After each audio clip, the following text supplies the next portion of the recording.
A paz, minhas amadas. Estamos aqui hoje para falarmos sobre um tema muito importante que é identidade. Eu gosto muito desse tema, porque esse tema reflete aquilo que realmente nós somos. E para isso eu gostaria de ler com vocês um texto que se encontra em Gênesis, no capítulo 27. Vamos ler a partir do primeiro versículo uma história muito conhecida. Gênesis 27, capítulo 1, verso 1, diz o seguinte: Quando Isaac já estava idoso e os seus olhos estavam fracos, de maneira que não conseguia enxergar, chamou Esaú, seu filho mais velho, e disse-lhe: Meu filho. Ele respondeu: Estou aqui.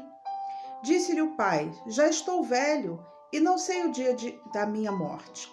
Portanto, toma as tuas armas, a tua aljava e o teu arco, e vai para o campo e apanha para mim uma caça.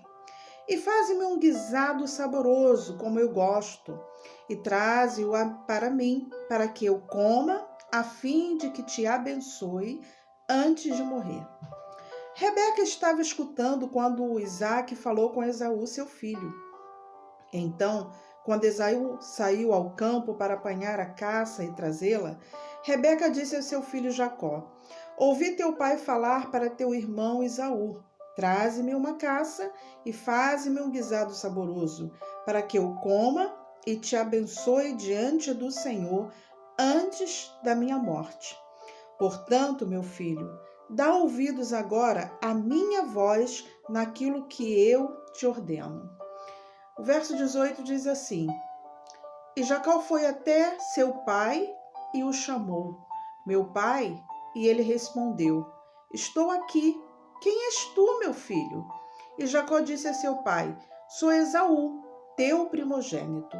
Fiz conforme me ordenaste. Agora levanta-te, senta-te e come da minha caça para que me abençoe. Esse texto é muito conhecido e existem algumas coisinhas aqui que são muito importantes.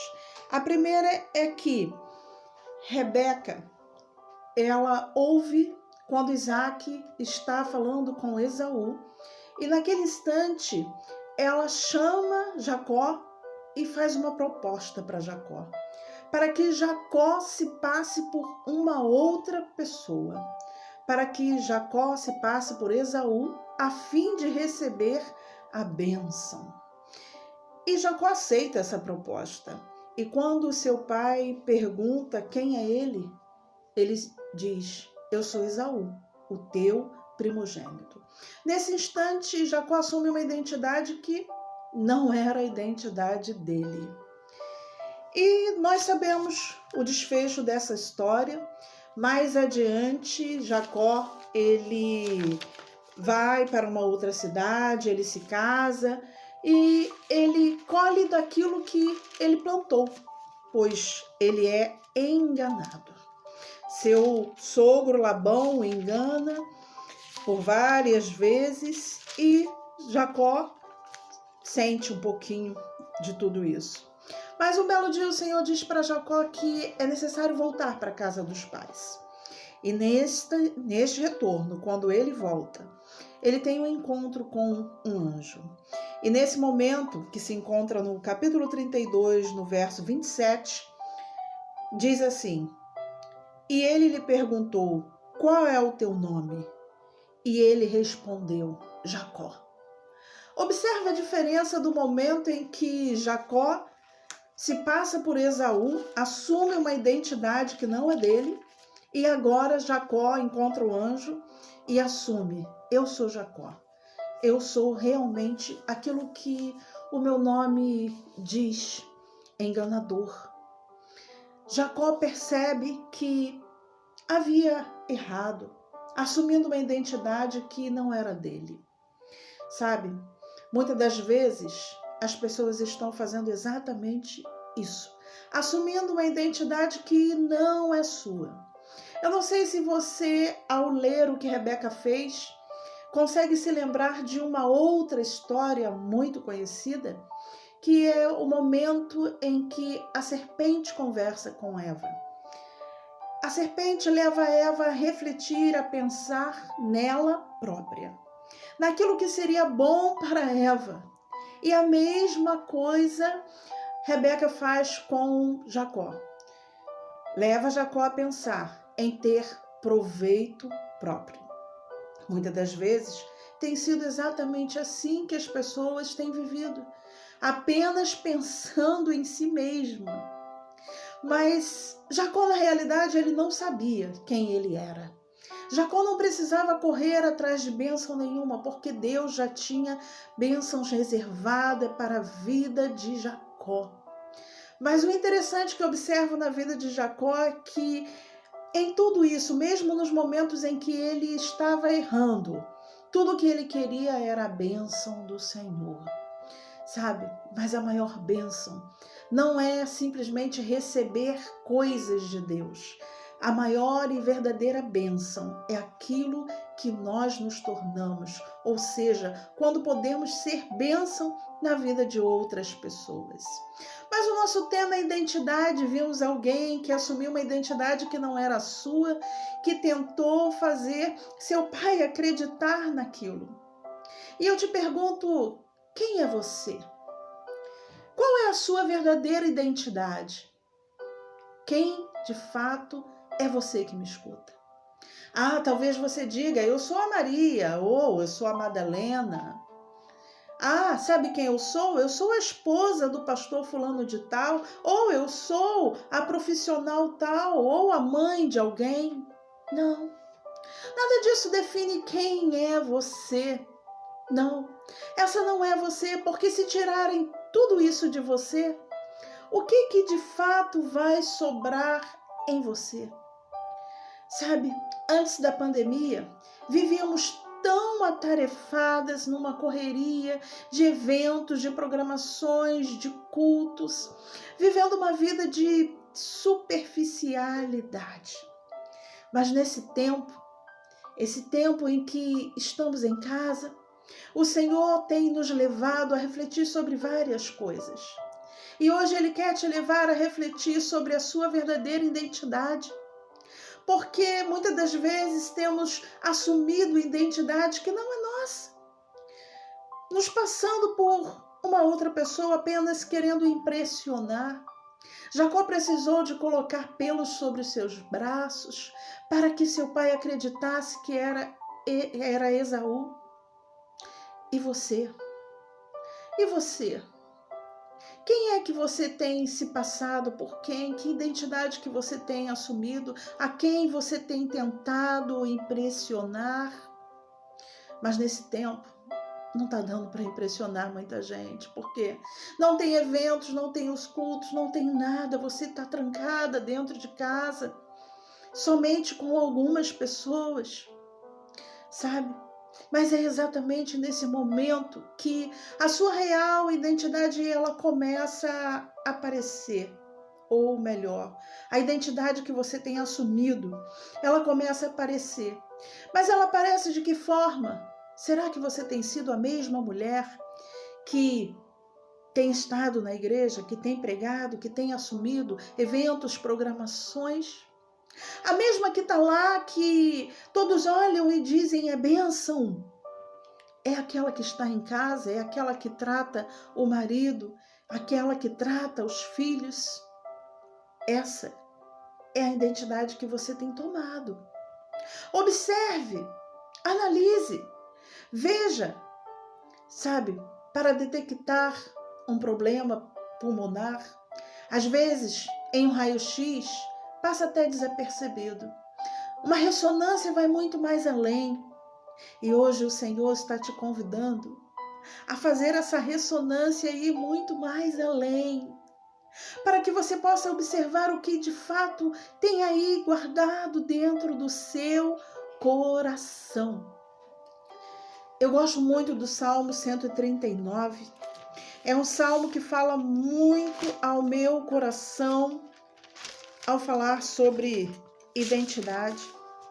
E é dentro desse salmo eu acho muito interessante que O salmista, ele começa falando da forma maravilhosa, poderosa que nós fomos criados.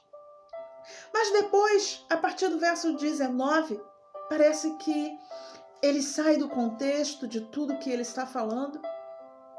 E ele diz: quem me dera matasse o perverso, ó Deus, e se afastassem de mim os assassinos, homens que se rebelam contra ti e contra ti se levantam para o mal. Senhor, não odeio eu os que te odeiam? Não detesto os que se levantam contra ti? Eu os odeio com ódio absoluto, considero verdadeiros inimigos. O salmista aqui está falando do homem cruel que ele não suporta.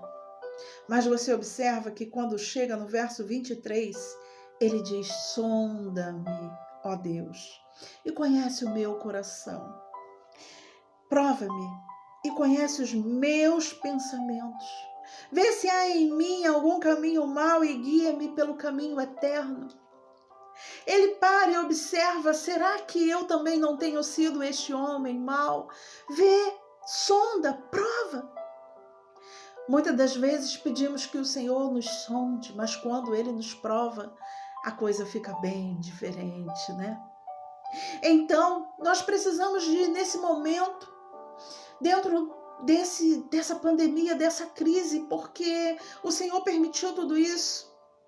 Ele permitiu porque Ele queria nos mostrar algo para mim e para você.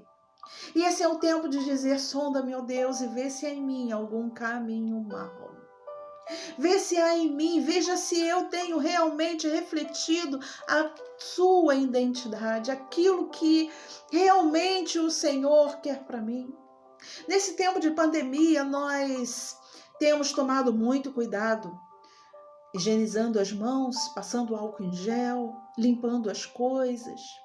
Tudo por conta de um vírus que mata, um vírus que tira o fôlego. E ninguém quer morrer assim. Mas, sabe, existe um outro vírus. Há muito tempo que esse vírus existe. E muitas das vezes esse vírus passa desapercebido, que é o vírus do pecado. Esse não tira simplesmente o fôlego. Esse vírus, ele tem tentado nos matar, nos separar daquilo que realmente importa. Ou seja, a nossa comunhão com Deus. Ele quer tirar o fôlego do Espírito Santo da nossa vida. Sabe, o coronavírus, ele começou com sintoma de tosse, de falta de ar, de algumas coisas. Agora ele tem estado se apresentando de forma diferente. Minha filha testou positivo e ela teve uma infecção no ouvido. Não imaginava que seria coronavírus. Me relacionei com ela normalmente, era apenas uma infecção. E assim o vírus do pecado também muitas das vezes nos assola. Não percebemos que ele está ali. Pensamos muitas das vezes: o pecado é matar, roubar, é tanta coisa que se vê. Mas pecado é orgulho. Pecado é quando deixamos de fazer o bem. Pecado é quando verdadeiramente nos afastamos daquilo que Deus quer para a minha e para a sua vida. Muitas das vezes os sintomas não aparecem no coronavírus, mas também no pecado. Muitas das vezes as pessoas não estão percebendo que estão sendo contaminadas por ele. Mas e a nossa identidade? O tema é identidade. Na identidade, sabe qual é o nosso maior problema? É que muitas das vezes nós não percebemos e não entendemos o que é realmente identidade. A identidade, ela começa com idem.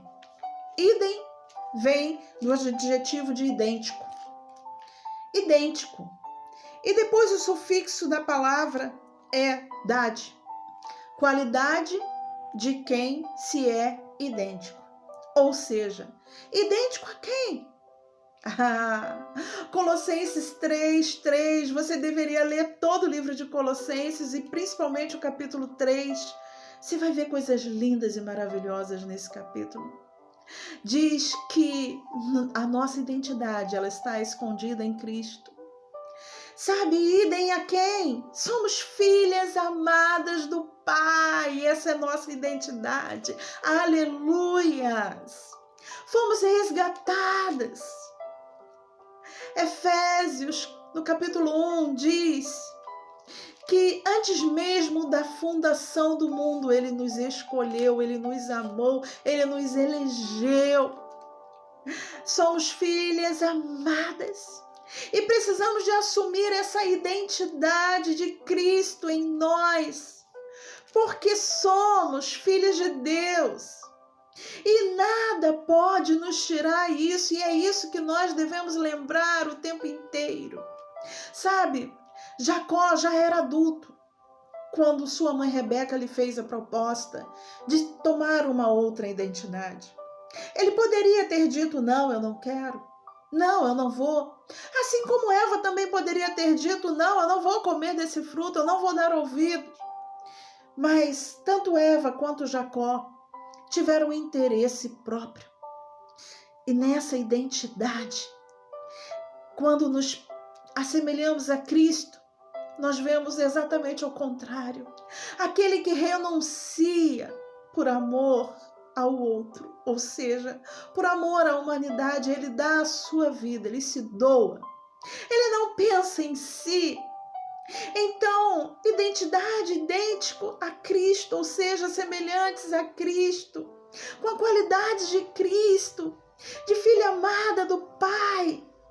Precisamos de perceber a necessidade que temos de refletir este amor, onde não mais importa o eu, não mais importa impressionar ninguém, não importa, não é querer ser a certinha, não é querer fazer as coisas para que os outros vejam, não é querer receber aplausos de ninguém, não.